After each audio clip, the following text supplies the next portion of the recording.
Hello everyone, this is Style Teckle of thecaverns.net, and I'm doing a quick introductory guide on how to use the crafting recipe book. It's a spreadsheet I create, maintain for Shroud of the Avatar, um, for crafting recipes and some formulas that go a little bit beyond that, which may make the spreadsheet seem complicated to some people. First off, I have to apologize. My voice is a little rough. My throat's a little scratchy. I think I have a little bit of an allergy thing going on, so bear with me on that. Okay, I'm going to go over this quickly. On the first screen, you have a legend here. The purpose of the legend is to show the color coding here that I'm highlighting of the different types of crafting. There is a reason for the color coding other than just being colorful, and I'll go over that later. Down here at the bottom, you have sheets for each type of crafting. Some of them are subcategories, depending on how you want to look at that, but that's not important for this video. What's important is what you see here on one of these sheets. You have two sections. You see columns A through J here, and then you also see columns L through T. This sheet can be very simple or it can be very complicated, depending on what you need. If you just want to know, how do I make an iron hilt? This is all you need. You need a smithing hammer, iron ingot times 2, and a chunk of coal. And that's all you need to know. So if that's all you're using the spreadsheet for, you can actually come over to this section of the sheet. You could actually start here at K, and you could just select all these, and you could choose to hide them. I am going to unhide them now. Okay, the next thing I want to cover is what these little drop down arrows are. These little drop down arrows are filters, and I mentioned earlier that the color codes are here for a reason. If you just wanted to see what items on the sheet are smelting, you can actually come up here to the filter, and you can choose filter by color, and you could choose that, and you are now only seeing ingredients that come from the smelting craft. I'm going to unfilter that now.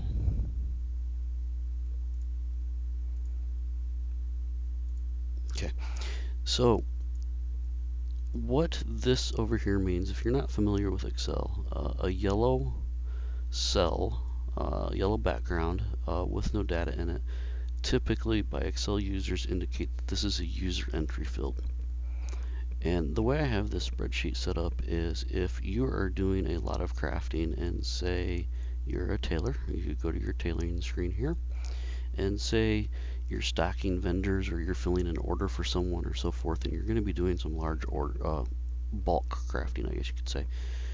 And you want 20 backpacks, and you want 10 of these, and 30 of these, and 40 of these, and 5, and 20, and 25.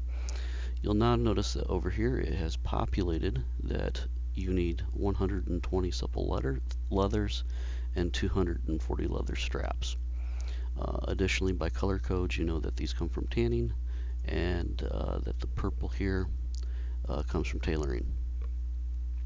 But you may need more of some of these same components elsewhere, such as here. So that's where we have the quantity master list at, and you can go to this quantity master list sheet, and it pulls from all of your crafting types and tells you how many total of everything you need. So you know that everything you've chosen to make, you are going to need 70 hardened leathers, you're going to need 470 leather straps, and you can even add to that. You can go over here to milling, and you could put in some stuff here, and you can go to carpentry and put in some stuff here, and say those are your three different crafting types that you work in. You can go here now, and it will show totals for all of those. If there are different crafting recipes you've chosen that use wooden handles, it will pull those from all those sheets and give you the total here. This has several advantages. First off, you can go up here to the filter, and you could choose to filter it by greater than 0. And you now know that this is what you need to make everything you've chosen. Say for instance, you need 150 bolts of cloth and it's a textile, and you do not have that skill, but you have all these others, you now know that you need to contact someone and say, hey, I need 150 bolts of cloth. Or you may go to a vendor and you can go with a complete shopping list. You could leave it up on a screen on a second monitor. You could print it out, whatever works best for you. The other advantage to this filtering, let me actually disable this one here. There we go. Clear that. Oops. Let's try that again.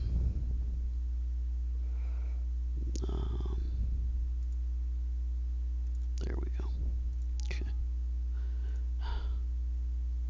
I apologize. Alright, let's actually just do this. I'm tired.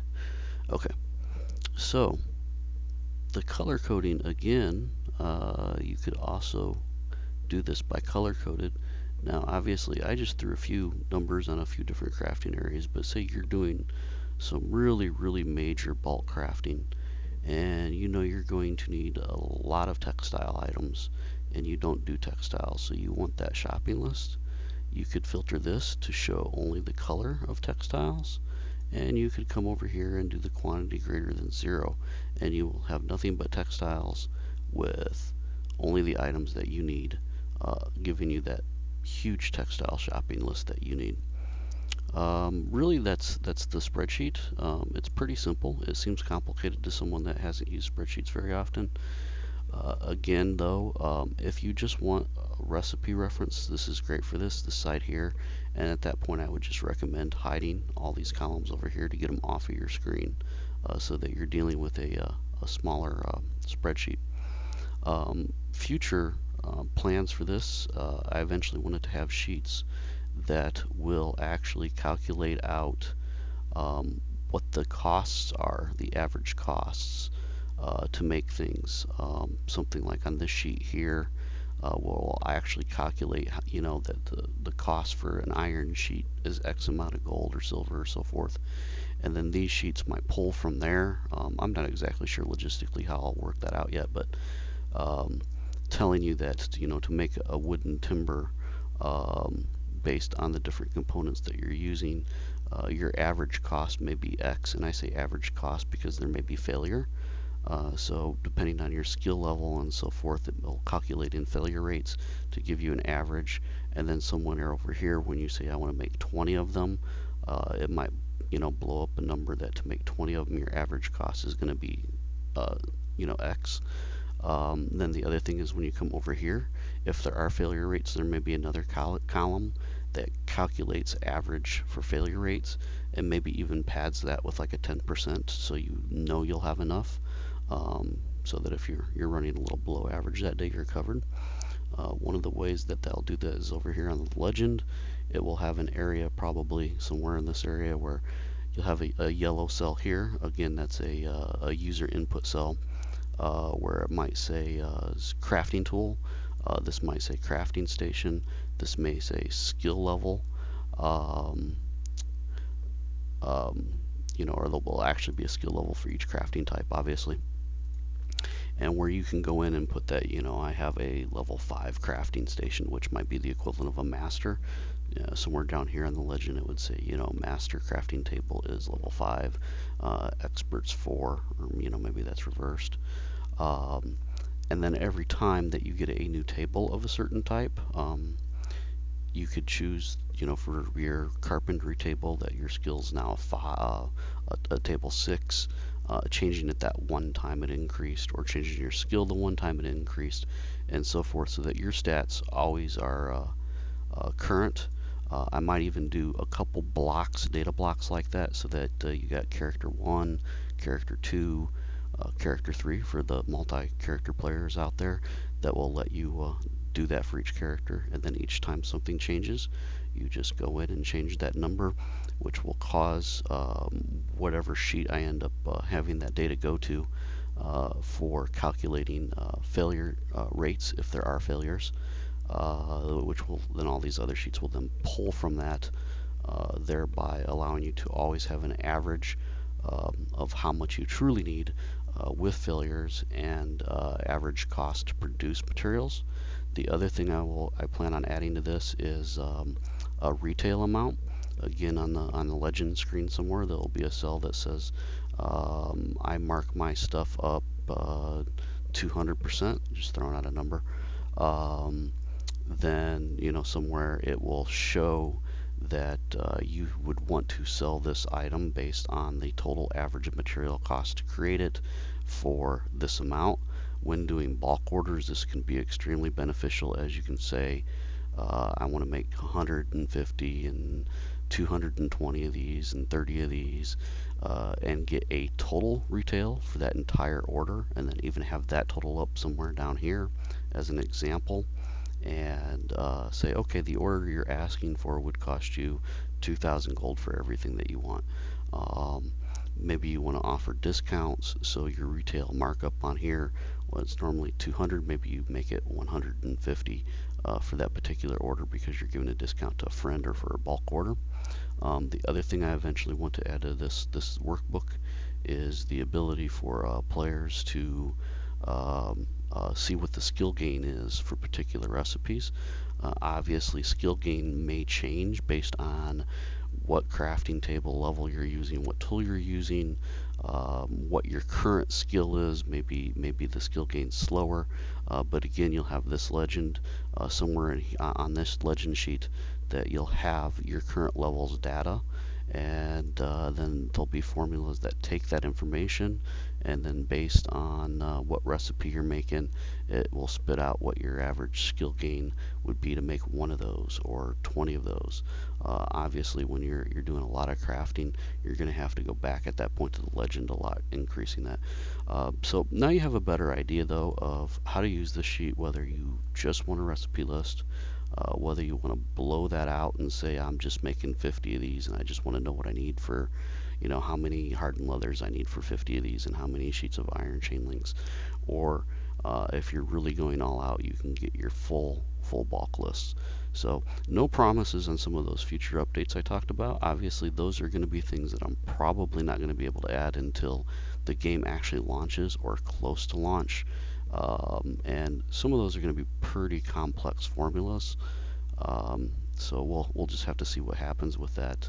There'll probably be a lot of extra sheets in this workbook that you won't even reference. They'll kind of be like hidden sheets or sheets that you don't actually use, that are just pulling data for calculations. But to give you an idea what some of these formulas look like already at this point in time, I'm going to click on one of these here, and we'll come up here, and you can see that that is all one formula, pulling from all those cells. And actually, in a way, it's kind of repetitive, doing the same thing for each one of these sheets. Just one final thing about this spreadsheet is that the wording of the cell is imperative. If I was to put a space right there, it would no longer work because the formulas are actually matching up the text in this cell across the text of every one of these cells and every one of these sheets. So the most minor change, no matter how small it is, will actually cause these functions to cease to work. So be aware that you have an undo button up here if you make a mistake. The undo button, as you saw earlier, is actually really good for, when you do a filter and then you want to undo a filter versus trying to go in and uncheck it. But I hope you find this of benefit, and it will continue to grow as I continue to use it. I realize that it would probably seem kind of intimidating to someone that's not familiar with Excel, and it's just so wanted to do a short video, especially to reassure people that, hey, if you just want a recipe, ignore the rest. Otherwise, go crazy, and I hope it helps. Again, I apologize for the gravelly voice going on. Like I said, I think allergies are causing a little bit of a throat issue. And that is it. Sorry for the delay and rambling here, but I'm shutting off the video. Goodbye.